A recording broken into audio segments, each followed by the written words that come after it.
Shalom, selamat hari Minggu. Kita akan mendengarkan firman Tuhan. Sebelumnya mari kita berdoa. Kasih karunia dan damai sejahtera dari Allah Bapa dan anaknya Yesus Kristus menyertai kita semuanya. Amin. Firman Tuhan pada hari Minggu ini diambil dari kitab 3 Musa atau Imamat pasal 25, ayatnya yang pertama sampai ayat yang ke-13. Imamat pasal 25, ayat 1 sampai ayat ke-13. Demikian firman Tuhan. Tuhan berfirman kepada Musa di Gunung Sinai, "Berbicaralah kepada orang Israel dan katakan kepada mereka, apabila kamu telah masuk ke negeri yang akan kuberikan kepadamu, maka tanah itu harus mendapat perhentian sebagai sabat bagi Tuhan. 6 tahun lamanya engkau harus menaburi ladangmu, dan 6 tahun lamanya engkau harus merantingi kebun anggurmu dan mengumpulkan hasil tanah itu. Tetapi pada tahun yang ke-7 haruslah ada bagi tanah itu suatu sabat, masa perhentian penuh, suatu sabat bagi Tuhan. Ladangmu janganlah kau taburi, dan kebun anggurmu janganlah kau ranting. Dan apa yang tumbuh sendiri dari penuaianmu itu janganlah kau tuai, dan buah anggur dari pokok anggurmu yang tidak diranting janganlah kau petik. Tahun itu harus menjadi tahun perhentian penuh bagi tanah itu. Hasil tanah selama sabat itu haruslah menjadi makanan bagimu, yakni bagimu sendiri, bagi budakmu laki-laki, bagi budakmu perempuan, bagi orang upahan, dan bagi orang asing di antaramu, yang semuanya tinggal padamu. Juga bagi ternakmu, dan bagi binatang liar yang ada di tanahmu, segala hasil tanah itu menjadi makanannya. Selanjutnya engkau harus menghitung 7 tahun sabat, yakni 7 kali 7 tahun, sehingga masa 7 tahun sabat itu sama dengan 49 tahun. Lalu engkau harus memperdengarkan bunyi sangkakala di mana-mana dalam bulan yang ke-7 pada tanggal 10 bulan itu. Pada hari raya pendamaian, kamu harus memperdengarkan bunyi sangkakala itu di mana-mana di seluruh negerimu. Kamu harus menguduskan tahun yang ke-50 dan maklumkan kebebasan di negeri itu bagi segenap penduduknya. Itu harus menjadi tahun Yobel bagimu, dan kamu harus masing-masing pulang ke tanah miliknya dan kepada kaumnya.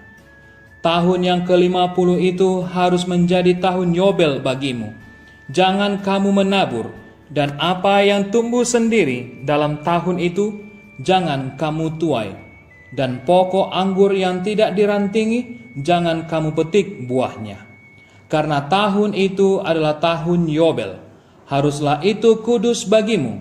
Hasil tahun itu yang hendak kamu makan harus diambil dari ladang. Dalam tahun Yobel itu kamu harus masing-masing pulang ke tanah miliknya. Demikian firman Tuhan. Firman Tuhan hari ini mengatakan kepada kita agar kita bisa selalu untuk jauh-jauh mengaraduti akak natinopa. Mari kita menjaga segala ciptaan Tuhan. Kita sering mendengar pujian tahun Yobel adalah tahun pembebasan, di mana Yobel sendiri mempunyai arti tanduk domba jantan yang dapat dijabarkan istilah jubileum menjadi satu arti dengan sangkakala. Bapak Ibu, bunyi sangkakala yang mengantarkan tahun Yobel ini sama dengan bunyi sangkakala yang menyiapkan dan memanggil Israel untuk menjadi umat perjanjian Allah. Ada 3 ciri khas yang menandai tahun Yobel yang tibanya setiap 50 tahun, yaitu pertama, semua budak Israel harus dibebaskan. Kedua, Semua harta warisan yang dijual harus dikembalikan kepada keluarga yang semula. Dan yang ketiga, tanah tidak boleh digarap. Maksud Allah dengan menetapkan tahun Yobel ini ialah menjamin keadilan dan menjaga agar golongan kaya tidak mengumpulkan kekayaan dan tanah dengan mengorbankan golongan lemah. Bapak Ibu yang dikasihi Tuhan, jadi bisa kita bayangkan betapa gembiranya para budak dan orang-orang yang berutang bahwa mereka akan dibebaskan pada tahun Yobel tersebut. Dan bagi para pemilik tanah yang terlanjur menggadaikan tanahnya karena hutang, dapat membeli tanah itu kembali pada tahun Yobel. Sebab semua tanah adalah milik Allah. Imamat 25 ayat 23. Jemaat dikasihi Tuhan, tahun kelepasan ini berbicara tentang pembebasan kita di dalam Yesus.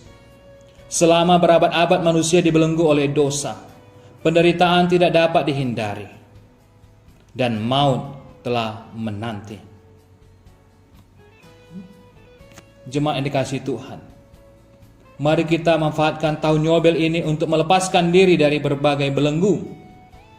Ada banyak orang Kristen yang sampai kini dibelenggu oleh kebiasaan lama. Mereka rajin beribadah, namun hati mereka menjerit, sebab kebiasaan lama itu tidak dapat dibuang dari hidup mereka.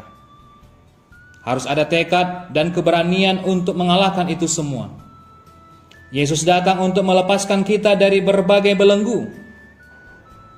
Kalau Anda terbelenggu dosa, maka Dia Tuhan datang untuk melepaskan kita.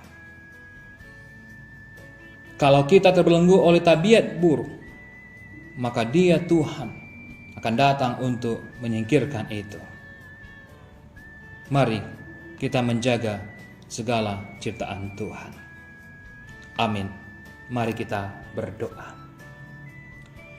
Bapa kami yang baik, terima kasih untuk firman-Mu pada hari ini.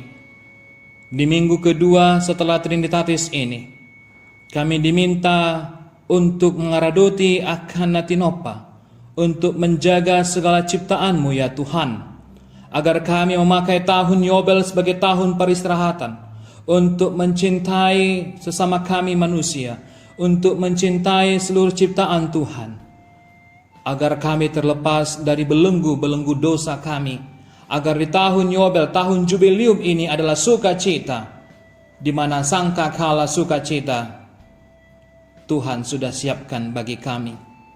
Terlebih Bapa, pada hari ini gereja-Mu yang sedang memulai ibadah di masa transisi atau new normal ini, kami yakin dan percaya ini adalah tahun Yobel yang Tuhan sudah siapkan, hari sukacita.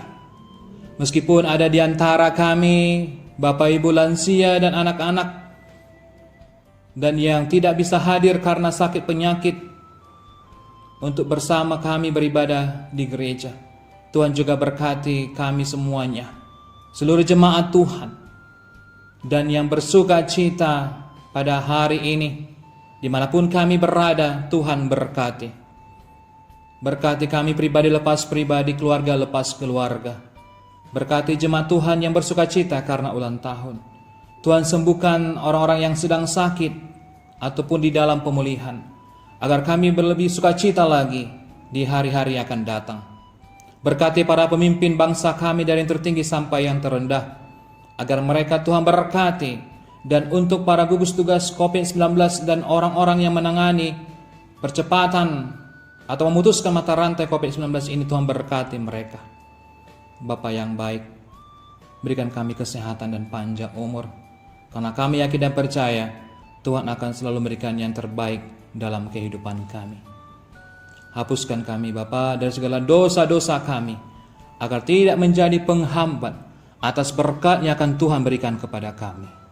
Di dalam nama anak-Mu Tuhan Yesus Kristus, kami telah berdoa dan mengucap syukur. Amin. Shalom, Tuhan memberkati.